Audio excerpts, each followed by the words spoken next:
Good and happy Thursday, everyone. This is the Bitcoin Otter, and we're coming to you live, 97.7 FM, KCYP, the city, McAllen, Texas. We're broadcasting here also on Facebook, YouTube, and Radio Garden. Glad to be here again. We had a few weeks off for Christmas and New Year's. I hope everyone is blessed. I hope everyone had a great time with your family. Hopefully there weren't too many family spats over things like politics, religion, etc. Right? So if we want to get along with family nowadays, we really do have to keep things close to the vest sometimes. But that being said, I'm happy to be back. I'll be monitoring the comments. Hopefully we can see them.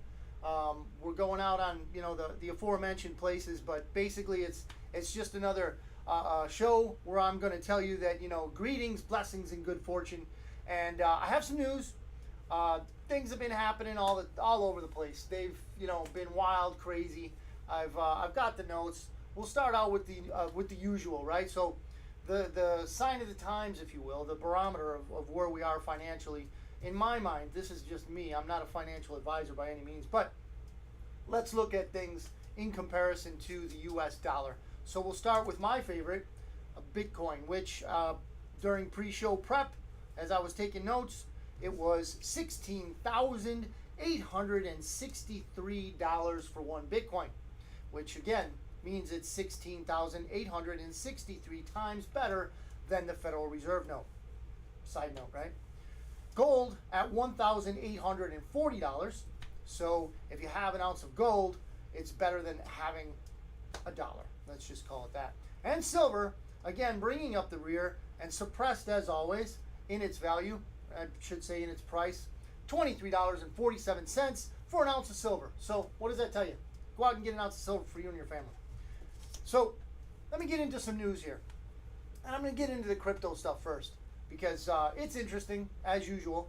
And then we'll go into a little bit of political stuff. And again, I'm monitoring to see if anyone wants to make a comment, ask a question, so forth. Also, Joe, what's the number to the station again? How can we get some interaction on the phone? 956 789 0702. 956-789. And what was the last one there, Joe? 0702. 0702. All right. So if you want to get in on the action, if you want to make a comment, you want to ask a question or whatever, I'll do my best to answer. Joe's going to pop in every now and again with a question on the content we're going to be covering today. I don't know how long the show is going to be. It all depends on how far we go, but I'll tell you what. If God is with us, we're going to get the message across. That's just the way it is, and I believe He is with us. So, Bitcoin Magazine came out with this. You can now live in this Swiss city solely on Bitcoin. Not SOUL, SOLE, solely. Only. If you, let's just say for whatever reason, you wanted to live on Bitcoin, you can go to Lugano, Switzerland, and live on Bitcoin. According to them, you can pay with Bitcoin for food, drinks, art, fashion, jewelry, cars, watches, tattoos, real estate, taxes, municipal taxes, of course. The city is making this decision. The whole country of Switzerland is not. So in Lugano, Switzerland, you can pay your city taxes with Bitcoin and services, and they say so much more. Yeah, you let your mind figure out what that so much more is. Now, here's another one. Which, okay, why did I mention that? Adoption, right? We're always talking about, hey, when is this whole Bitcoin thing going to come around? When are people actually going to use it for money?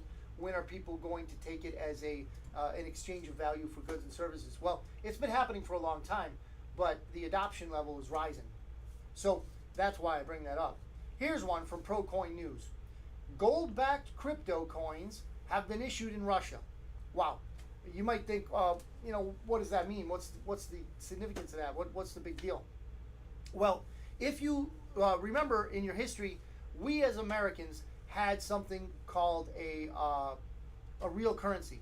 And it was real because it was backed by a real world valuable asset, and in this case it was gold. So the US dollar, which then became in 1913 the Federal Reserve note, and we all know, of course, anyone who's been watching for a while, that the Federal Reserve is a private entity. It's not part of our government. It is most definitely private, and they are most definitely out for their interests and not yours. That being said, the significance behind backing a crypto coin with gold is that if it's done properly, it can be a guarantee of a valuable asset that one can base their family nest egg on. You can base your portfolio in your stock, or whatever your investments might be. If you're industrial or commercial, a banking institution, you can actually put that on your ledger. You can put that on your books, so to speak, and it will act as a store of value when you want to assess the value of your entity, whatever it might be. So that is positive. Now, the litmus test for this is going to be whether or not you can take this coin and exchange it for its equal value in gold. For instance, the dollar used to be worth, I believe, at the first point, this is what they valuated at. I think it was $31. If I'm mistaken, anybody wants to throw it in there, go ahead. But I think it was $31 for 1 ounce of gold. So the great example that's given by Dave from X22, and if you guys want to learn about news other than zooming out to the TV, check out X22 report. And the guy from X22 report, and he's legit because he already got kicked off YouTube. So he's telling you some good stuff. So when people who are talking about news and they're not swearing, there's no nudity, there's no nothing nasty, right? It's just pure information, and they get booted out of the mainstream. I take that as a badge of legitimacy. Okay, that's just me. You be your own person, think how you want to think, but if there's nothing really nasty, nothing really controversial, well, controversy, breeds, this stuff breeds, controversy. But that being said, if there's nothing really obscene, and they're being kicked off of, content creators are being kicked off of these platforms for something or other that, they've just shared, then maybe hearken to that. Maybe take a look at that. Maybe figure out, well, you know what? There's a reason, one, that this person is saying this. Two, there's a reason that they're being censored for this. So that's my natural thought process as someone who has gone out of their way to find truth. I don't pretend to have a corner on the market of truth, but I can tell you that I seek it out. I look for it. I'm always trying to compare a piece of information from one source to a piece of information from another source that perhaps I had already validated either through life experience or logical and critical thinking. So there's where I'm going with that. So X22, again, we're coming back. I went a bit afar, okay? What do we got here? Beto's on. Hey, Beto, how you doing? And Jaime, how you doing, guys? Glad to see you up and around and back from the food coma that we may have been in for the holidays.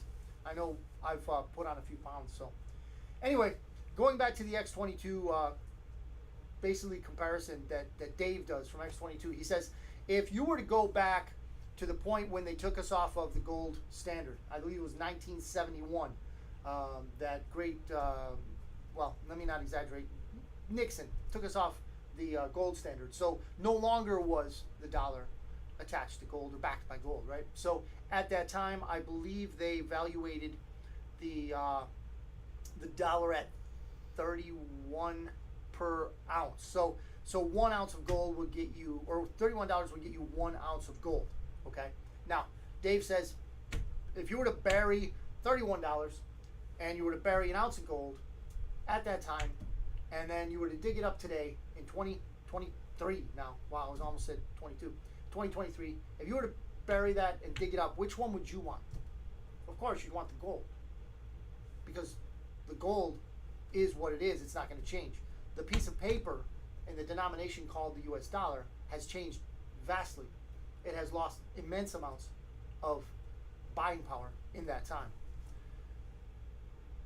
All right, Beto, thank you. He says I'm looking good, even though I got that little chin thing going from all that, the mashed potatoes and all the good stuff that we ate, right? Regardless, this coin here means something. It means something that people want to bring, regardless if it's in the West or the East, whatever. People want to bring value and a connection to valuable assets via the blockchain. Why the blockchain? Well, the blockchain, again, is, and not all of them, because some are private and obscure, but we'll get into that a little bit later. The blockchain is transparent, meaning you can get on a computer and you can see the transactions going to and from a certain wallet. So let's say you knew the wallet of this gold-backed crypto coin, right? So you know what the wallet that basically concerns this particular coin. You know what that wallet is. You can see what goes in and out. It's transparent in that the transactions are visible. Try that with our Federal Reserve. Like I said earlier, the Federal Reserve came into action, bad action, but anyway, came into action in 1913 here in the United States, right? So in that time frame between 1913, now over 100 years, and 2023, how many times do you suppose we would have audited the Federal Reserve? Joe, if you or I were doing financial dealings on that magnitude, how many times do you think you or I would be audited? At least once a year. At least once a year. At least once a year. Probably we'd have agents over our shoulders, right? Quarterly, right? On a quarterly basis even. Exactly. So when you think about it, when you understand that the Federal Reserve, one, is private, two, it has never ever been audited by any body of governance, independent, maybe some bean counters or something. Nobody has ever audited the Federal Reserve. That might want to, bring some thoughts to your head. Anyway, so this is coming from Russia, this gold-backed cryptocurrency. So if we want to test it, this is the test of anything that says, hey, it's gold-backed, or you can it's worth its weight in gold, let's say. Here's the test. Can you go to the bank, and it's called Sber Bank. My Russian is rusty, so SBER, Sber, whatever. So this bank in Russia, it's Russia's largest bank. So if you are able to take whatever they name this coin, if you're able to take it to the Sber Bank, okay, and get whatever denomination you were told it was worth, let's just say 1 ounce, for example. Let's say one of these coins is worth 1 ounce of gold. If you were to be able to go down to that bank and you made that transaction, it would have to be obviously on your phone or whatever because it's all digital, right? So you make that transaction while you're there. It goes back into their wallet, and they should, if this is legitimate, they should slide over to you 1 ounce of gold. So if it's true, if it's legitimate, that is the litmus test. Will you receive your ounce of gold? Or let's just say it's silver.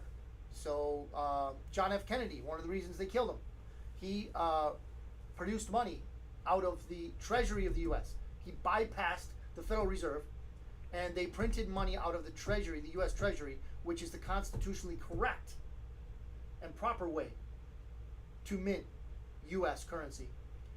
And they called it silver certificates. So it was backed by silver. Okay? We all know what happened with John F. Kennedy. Well, actually, there's the rub. We don't really know. We have ideas of who did it, but we don't really know. Anyway, he understood finances. He understood what a society built on debt does to its citizenry. And unfortunately, we're coming into times that we're realizing that all too closely. Okay, let's see here. From The Guardian, oh, here's one, and I know we followed this a little bit. FTX, okay? We may know people who invested in FTX. I do. They invested in FTX. They put their cryptocurrencies in FTX. And what did FTX do? They gave them away. Yeah, they gave them away. So you might be looking at numbers on the screen, and they're not even there. They're not even there. Why? Because they gave them away. They gave them away to Ukraine. They gave these monies, these cryptos that got turned into cash or whatever they got turned into, they gave them away to Ukraine. Very popular place to give stuff away because what happens is it gets washed. It's called money laundering, and then they send it somewhere else. So Ukraine is like the best for that right now, if you're that kind, you know. So FTX, that Friedman freak, he is that kind. So he stole people's money that had trust in him. Thankfully, well, hopefully no one will anymore. But if you ever had a doubt that FTX was a scam, this ought to do it. If you thought it was, you know, maybe not a money laundering operation on the scale of foreign aid, it most definitely is. Again, ladies and gentlemen, if you haven't watched for a while or listened, foreign aid is not really aid to any foreign country. Foreign aid is literally money laundering. This is how the corrupt individuals in our Western system get things done, so to speak. And we, if we watch a little bit too much TV, excuse me, we'll believe what they say. But many of us don't believe a word of what they say anymore. Anyway, this is from the story. This is The Guardian again. As well as political causes, Bankman-Fried donated large sums to charities, endowing the FTX Foundation and FTX Future Fund to promote his interests. Okay? So in addition to taking, you know, investor funds without their knowledge, FTX sent them to corrupt Republicans and Democrats. The two-party system that we've come to despise. So corrupt Republicans and Democrats ended up with much of these people's money.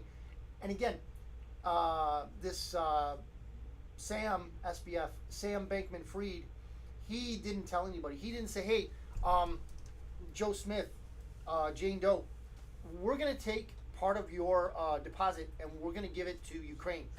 We're going to give it to this crooked Republican. We're going to give it to this crooked Democrat. They didn't tell anybody that. So there were people out there thinking that, well, you know what? I've got an investment here. I'm hoping that someday I'll be able to either retire and get a, you know, return on it, whatever. No, that he stole it. You know, he stole it. Have no doubt he stole it. Hopefully they'll get it back. So the term is that they're trying to claw back payments made to politicians. Good luck. Good luck, right? I think every country in the Western world is trying to claw back payments made to politicians. Anyway, this is from a news outlet called Decrypt, obviously crypto-based. So Decrypt. Coinbase stock hits new low, down 87% from start of 2022. Now, if anybody's even dabbled in cryptocurrencies, they know what Coinbase is, right? It's the first, well, maybe not the first, but it's the biggest, okay? So they're known pretty much worldwide as a place where you can exchange fiat currency for cryptocurrency, and within the crypto verse, so to speak, you can trade crypto for crypto, right? So, Albert's on. How you doing, Al? So, what we learn nowadays is that the old system is experiencing difficulties because what is happening is that the new system of finance, okay, in this case it's cryptocurrency.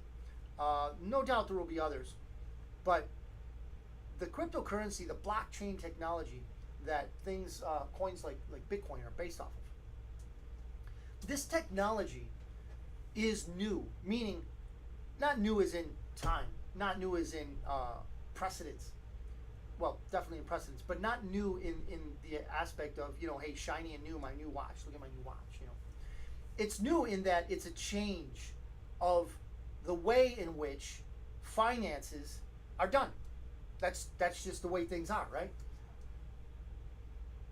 Paul, how you doing? Good to see you. Glad you can make it today. So, we're talking about the change, right? The difference between the old system and the new system. The difference between a centralized system where, for instance, the Federal Reserve is the centralized point, one point where the Federal Reserve note is issued, the Federal Reserve. That means they get to control it. Bitcoin, on the other hand, is decentralized. It's everywhere in the world. So anyone who is running what's called a Bitcoin miner basically on a computer. They have the ability to have a vote, as small as it might be, or some industrial, like El Salvador is running Bitcoin miners off of their natural resources. In this case, the gas that comes out of a volcano turns a turbine, gives power to the Bitcoin miners, and then the Bitcoin miners make Bitcoin to give power to the people. It's really, really interesting. If you're interested in that kind of stuff, check it out. El Salvador is doing some great stuff. So, that said, Coinbase is taking part of the old system, a centralized base of exchange. That's Coinbase. They want to be centralized. They want to have a huge, if not total, if they could, share of cryptocurrency exchanges at Coinbase. However, what they're seeing is with this attack, say what you will, but I believe this whole economic situation we're in is an attack on we the people, attack on the average person, the small business owner, the small taxpayer. All these things that make us who we are, individuals, is being attacked. So what they want to do is they want to centralize everything. Well, Coinbase is a part of that centralization model, okay? And when we see that it's down 87%, okay, so 2022 is over. So in 2022, Coinbase stock lost 87% of its value. That is huge. What if that happened to your house? What if you realize, this is the equity I have in my house, and in 1 year it loses 87%? That's huge, right?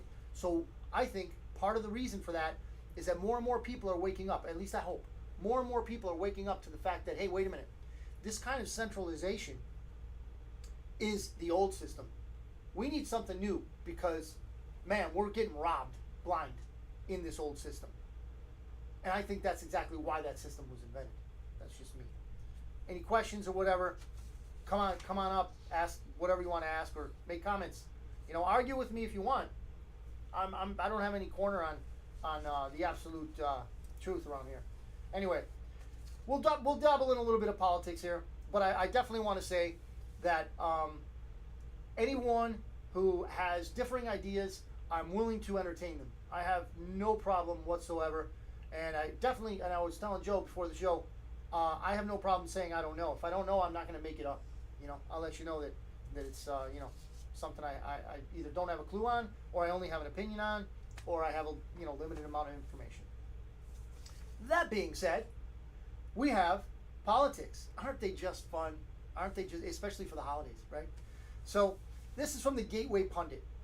Just like Groundhog Day, Kevin McCarthy fails in 9th vote for Speaker. If anybody's following what's going on in the United States House of Representatives, the Republicans won the House. The majority of Republicans in the House, right? So when this happens, the Speaker of the House is normally voted in by the majority party to be the leader of that portion of the U.S. government, the legislative, portion there, at least in the House, right? So it's not getting done. The establishment, even Democrats, are pulling for Kevin McCarthy.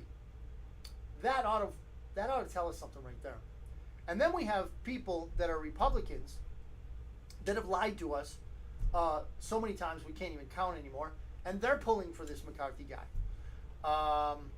So I applaud there's about 20 Republicans that are not allowing this to happen. They're standing pat. So every time, and I won't pretend to have all the understanding of how this works and how this person gets so many tries, so many tries at being Speaker, or any person for that matter. So I think the record was 133 tries, this happened 6 years prior to the Civil War. Okay? Now, a lot of people have a lot of opinions on what's going on in our country, but the last time something happened even near the degree of what we're going through right now in the House of Representatives,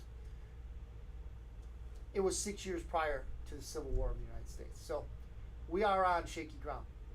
But again, another good source of information, the Economic Ninja, right? If you haven't checked him out yet, he's on YouTube, he's on Rumble. He has a lot of insights. He's a down-to-earth guy about economics and so forth.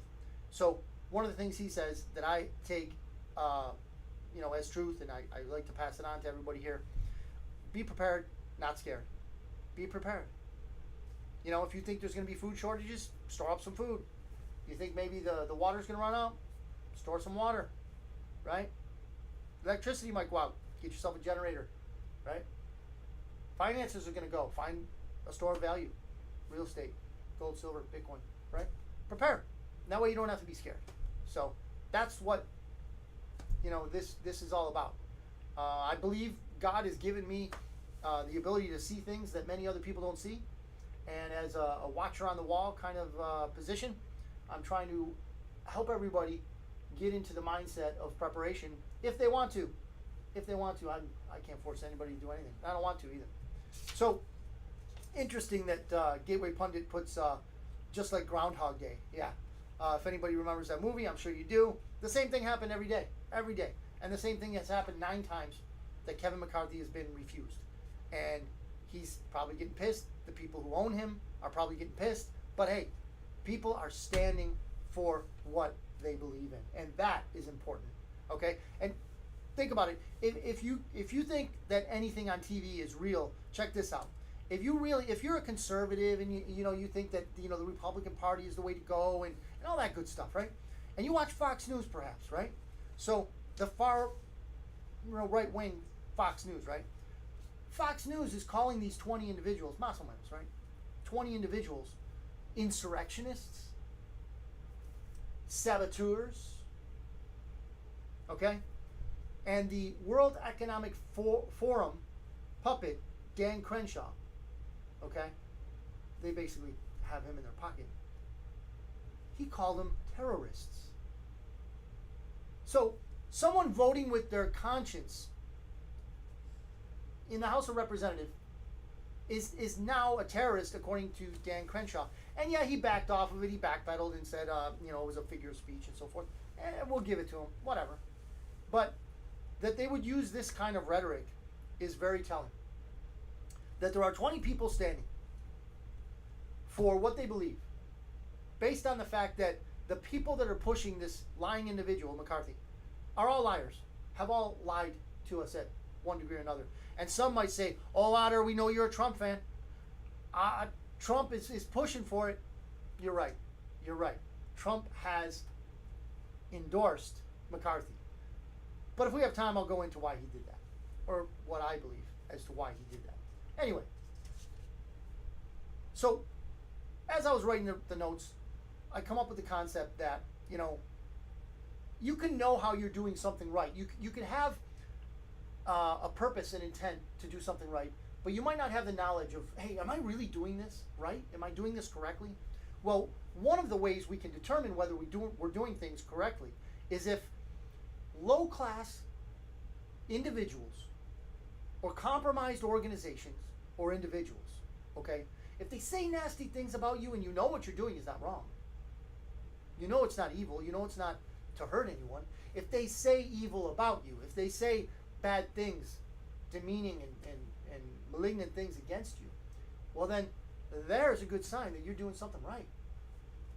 So if you still, and I know I've got a lot of friends that check this out, and I appreciate your watching and you're being interested, and people that may not even know me, through KCYP on YouTube and Sound or Radio Garden and Facebook and all the neat places we go out on. If you don't know me, please know this. If you watch TV and you get your news from television, then you have to consider that you're not getting what it is you think you are, okay? What you're really receiving when you're watching TV, this is my opinion, I'm willing to, argue it, is a governor on your thought process. A governor meaning, and I don't know, Joe, I don't know if you had mini bikes or go-karts when you were a kid, but what they would do is they'd strap these engine on these go-karts or mini bikes, and then kids would ride them, right? So in order not to have some kid go zooming down the road at 40, 50 miles an hour, they would put on that motor what's called a governor, right? So it only allow, back in the day, I'm dating myself here, but back in the day we had carbureted engines, and they would only allow the carburetor to do so much to reach such a point of performance that it was governed as to how far it could go. Well, that's what TV is designed for. It's designed to govern your thoughts. It's designed to govern your ability to cognitively assess a situation. So, sort of like smoking, drinking, TV should be taken in moderation. So, my thoughts on this matter. And Renee's on. Hey, Renee. Glad to see you. Glad you can make it. Will is up. How you doing, Will? Peace. Glad to see you guys are on. These are my thoughts here on what we've been talking about. So I'm going to use again a technique that Joe taught me. Joe's the pro. Joe Martinez here at KCYP the City 97.7 FM. Joe's told me that when you get to a certain point in the show, and we're past halfway now, that you recap. So I'm going to do a little recap, real quick. We checked out what Bitcoin, gold, and silver were at value-wise. Well, again, value and price are two different things. So price-wise, we did that. There's a city in Switzerland that you can buy everything and pay for everything with Bitcoin. That's cool. Russia initiated a gold-backed crypto. That was great. FTX ripped off a lot of people. Not good. And Coinbase lost 87% of its value in 2022. So we're moving on. Here are my thoughts. If the purpose of division is to separate honesty from corruption, I think it's a good thing, right? Because a lot of times we talk about things here in this country or in some sort of organization. Division is a bad thing. We need unity. And in many instances, I think that's absolutely correct. But when it comes to separating ourselves from evil, we need division. You don't want unity with you and cancer, do you?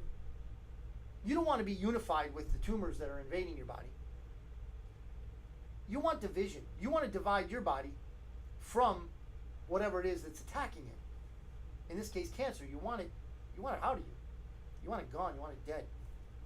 So when we have corruption or corrupted political parties, as both are in our country, we have two of them and they're both corrupted.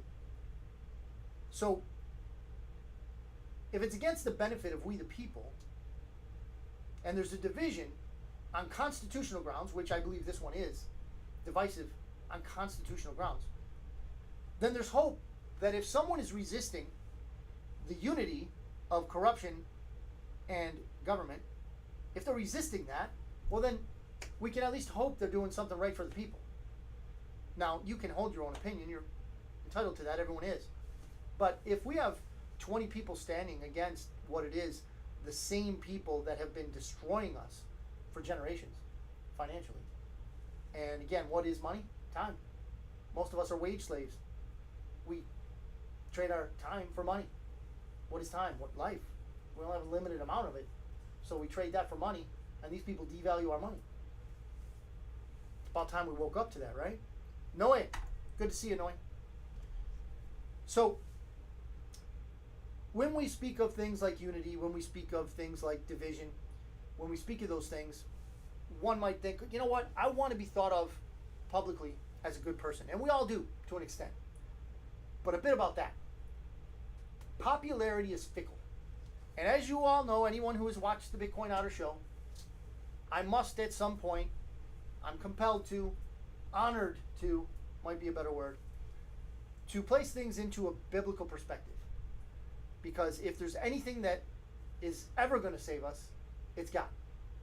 In fact, there's only one person that is ever really going to come out and save us, and he did that a while back, and that's Jesus. So what I'm going to bring this back to right now is how popularity is fickle. And let me give you an example, okay? So there's compromised people in this case, and this is the world example. These compromised people are telling us one thing and intending us to do something that they want us to do, okay? But let me give you a parallel, because here's the technique that they're using. They're using the smear campaign. So if you go against their plan, then you're a terrorist, then you're an insurrectionist, you're a saboteur, right? That's who you are. So if you go back into their lane of corruption, that's me talking, then you're going to be a great person. You're going to be a hero. You're going to be a patriot. They're going to be standing with you in unity, they say, right? Now, let me read this from the Bible. This is one verse, very short, very small, and this is not going to be a sermon. I just want to draw this as an example. This is Matthew 5:11. Blessed are you, and this is Jesus speaking, by the way. Blessed are you when people insult you, persecute you, and falsely say all kinds of evil against you because of me. So when Jesus said those words, he was talking to people who needed help. He was talking to people that needed God and needed to be saved, right? I see no difference from our current situation. We are people who have issues. We have people who have problems. We have people like myself who need to be saved. So here we are. I can honestly, truly relate to what's going on with this. And I'm going to draw the parallel to the things that we're talking about right now. And then that'll be it. We'll cut it short, but I'll tell you what. Again, I'm honored to be here. Anyway, Matthew 5:11.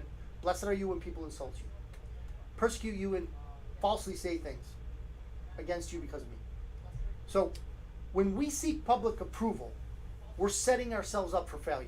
When that's our goal, to be seen in the eyes of the public, to be famous, to be exalted, well then we better look behind us, because there's going to be a hole back there that we're going to fall in.